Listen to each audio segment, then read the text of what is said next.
ഓം കൃഷ്ണായ നമഃ. ശ്രീകൃഷ്ണന്റെ മൂലമന്ത്രം എന്നാണ് ഈ മന്ത്രം അറിയപ്പെടുന്നത്. ദേവകീസ്തുത ഗോവിന്ദ വാസുദേവ ജഗപതി ദേഹിമേം തനയം കൃഷ്ണ ത്വാമഹം ശരണം ഗത. ദേവകിയുടെയും വാസുദേവരുടെയും പുത്രനും ജഗത്പതിയുമായ അല്ലയോ ഗോവിന്ദ കൃഷ്ണ, ഞാൻ അങ്ങേ ശരണം പ്രാപിച്ചിരിക്കുന്നു. എനിക്ക് പുത്രനെ നൽകിയാലും എന്നാണ് ഈ മന്ത്രത്തിന്റെ അർത്ഥം. കൃഷ്ണ കൃഷ്ണ ഹരേ കൃഷ്ണ സർവജ്ഞത്വം പ്രസീതമേ രമാരമണ വിശ്വേശ്വ വിദ്യാമാശു പ്രയച്ഛമേ. അതായത് വിദ്യാഗോപാല മന്ത്രം. പാപനാശിനിയും ലക്ഷ്മീപതിയും ലോകനാഥനും സർവജ്ഞനുമായ അല്ലയോ കൃഷ്ണ, എനിക്ക് വേഗത്തിൽ വിദ്യ നൽകിയാലും. ആയൂർ ഗോപാല മന്ത്രം എന്നറിയുന്നത് ദേവകീ സുധാ ഗോവിന്ദ വസുദേവ ജഗൽപദേ ദേഹിമേം ശരണം കൃഷ്ണ ത്വാമഹം ശരണം ഗതാ. ദേവകിയുടെയും വസുദേവരുടെയും പുത്രനും ജഗത്പതിയുമായ അല്ലയോ ഗോവിന്ദ കൃഷ്ണ, ഞാൻ അങ്ങേ ശരണം പ്രാപിച്ചിരിക്കുന്നു. എനിക്ക് ശരണം നൽകിയാലും എന്നാണ് ഈ മന്ത്രത്തിനർത്ഥം. വിഷ്ണു ഗായത്രി മന്ത്രം. ഓം നാരായണായ വിദ്മഹേ വാസുദേവായ ധീമഹി താനോ വിഷ്ണു പ്രചോദയാത്. ശ്രീകൃഷ്ണ മന്ത്രം. കൃഷ്ണായ വാസുദേവായ ഹരേ പരമാത്മനെ പ്രണതക്ലേശനായ ഗോവിന്ദായ നമോ നമഃ. വസുദേവപുത്രനും ഭക്തരുടെ പാപങ്ങളെ പരിഹരിക്കുന്നവനും പ്രണമിക്കുന്നവരുടെ ക്ലേശങ്ങളെ ഇല്ലാതാക്കുന്നവനും സകല ചരാചാരങ്ങൾക്കും ആശ്രയവുമായ ഭഗവാൻ ശ്രീകൃഷ്ണനെ എപ്പോഴും നമിക്കുന്നു. രാജഗോപാല മന്ത്രം. ഓം കൃഷ്ണ കൃഷ്ണ മഹായോഗിൻ ഭക്താനാം അഭയങ്കര ഗോവിന്ദ പരമാനന്ദ സർവം മേ വശമാനയ. തൊഴിൽപരമായ സകലവിധ പരിഹാരത്തിനും ധനസമൃദ്ധിക്കും ഐശ്വര്യത്തിനും രാജഗോപാല മന്ത്രം ജപിക്കുന്നതാണ്. മഹാബല ഗോപാല മന്ത്രം. ഓം നമോ വിഷ്ണവേ സുരപതേ മഹാബലായ സ്വാഹ. അഷ്ടദശാക്ഷര വൈഷ്ണവ മന്ത്രമാണ് മഹാബലയ ഗോപാല മന്ത്രം. ഇത് നിത്യവും ജപിക്കുന്നവർക്ക് ആരോഗ്യവർധന ഉണ്ടാവുമെന്നും ദാരിദ്ര്യം ശമനമുണ്ടാവുമെന്നും പറയപ്പെടുന്നു. ഗുരുവായൂരപ്പൻ, അതായത് വിഷ്ണുവിന്റെ 4 കൈകളുള്ള രൂപം വെച്ചിരിക്കുന്ന ഒരു ഹിന്ദു ക്ഷേത്രമാണ് ഗുരുവായൂർ ക്ഷേത്രം. ഭൂലോക വൈകുണ്ഠം, ഭൂമിയിലെ വിഷ്ണുവിന്റെ വിശുദ്ധ വാസസ്ഥലം എന്നാണ് ഗുരുവായൂരിനെ വിശേഷിപ്പിക്കുന്നത്. വൈഷ്ണവ പാരമ്പര്യത്തിന്റെ 108 അഭിമാന ക്ഷേത്രങ്ങളിൽ ഒന്നാണ് ഈ ക്ഷേത്രം.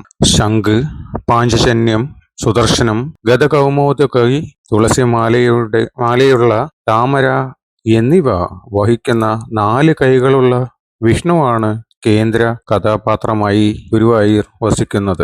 ഈ ചിത്രം കൃഷ്ണന്റെ ജനന സമയത്ത് മാതാപിതാക്കളായ വസുദേവർക്കും ദേവകിക്കും വെളിപ്പെടുത്തിയത് വിഷ്ണുവിന്റെ രൂപത്തെ പ്രതിനിധീകരിക്കുന്നു. ശങ്കരാചാര്യർ നിർദ്ദേശിച്ചതും പിന്നീട് ഔപചാരികമായി താന്ത്രികമായി എഴുതപ്പെട്ടതുമായ ആചാരങ്ങൾ അനുസരിച്ചാണ് ആരാധന നടക്കുന്നത്. മധ്യകാലത്ത് ഇന്ത്യയിൽ ഉടലെടുത്ത മതാന്തര ആത്മീയ പ്രസ്ഥാനമായ ചെനാസ് രവിനാരായണൻ നമ്പൂതിരി അദ്ദേഹത്തിന്റെ പിൻഗാമികൾ പാരമ്പര്യ തന്ത്രിമാരാണ് ഗുരുവായൂർ ക്ഷേത്രത്തിന്റെ പൂജാവിധികൾ നടത്തുന്നത്.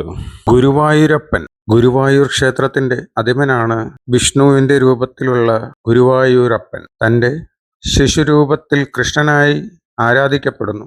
ഗുരുവായൂർ ഉണ്ണിക്കണ്ണൻ, ഗുരുവായൂരിലെ ലിറ്റിൽ കൃഷ്ണൻ എന്നും അറിയപ്പെടുന്നു.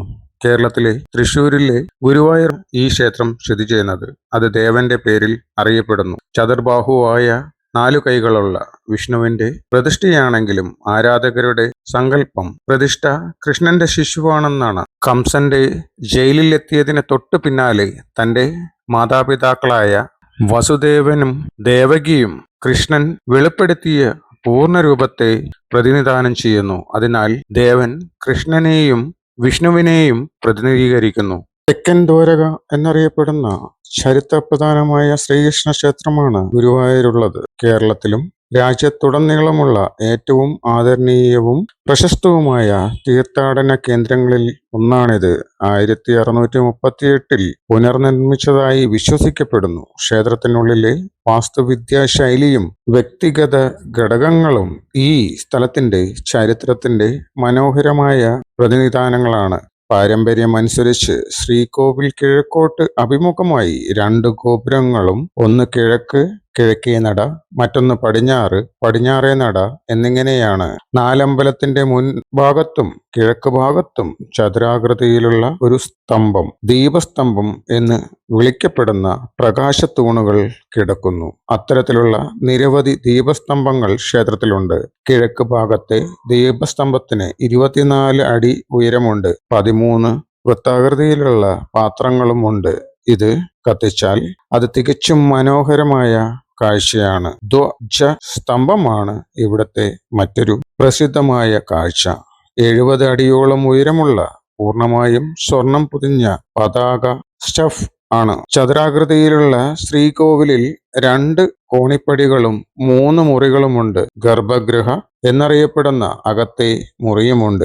ഇവിടെയാണ് ശ്രീകൃഷ്ണ വിഗ്രഹം സ്ഥാപിച്ചിരിക്കുന്നത്. ക്ഷേത്രത്തിനുള്ളിൽ ഗണപതി, അയ്യപ്പൻ, ഇടത്തേട്ടുകാവിൽ ഭഗവതി എന്നിവരുടെ ചിത്രങ്ങളും കാണാം. ദേവാലയത്തിന്റെ രോഗശാന്തി ശക്തികൾ ധാരാളം ആളുകളെ ഇത് പ്രേരിപ്പിക്കുന്നു. ക്ഷേത്രത്തിനുള്ളിൽ ഹിന്ദുക്കൾക്ക് മാത്രമേ പ്രവേശനമുള്ളൂ. ക്ഷേത്രം തുറക്കുന്ന സമയം രാവിലെ 3 മണി മുതൽ 12:30 വരെയാണ്. ഉച്ചയ്ക്ക് ശേഷം 4:30 മുതൽ 9:15 വരെയാണ് ക്ഷേത്രം തുറന്നിരിക്കുന്ന സമയം. അമ്മയോടൊപ്പം ഗുരുവായൂർ ദർശനം നടത്തി കൃഷ്ണന്റെ പ്രസാദമായ ഉച്ചയൂണം കഴിച്ച് ദർശന പുണ്യവും നേടി മടങ്ങിയെത്തി. ഗുരുവായൂരമ്പല നടയിൽ ഒരു ദിവസം പോയപ്പോൾ ഗുരുവായൂരപ്പനെ കുറിച്ച് എന്താണ് ഇനി പറയാനുള്ളത്? ഹരി ഓം. കണ്ണനെക്കുറിച്ച് എത്ര പറഞ്ഞാലും മതിയാവില്ല. ഹരേ കൃഷ്ണ കൃഷ്ണ കൃഷ്ണ ഹരേ ഹരി.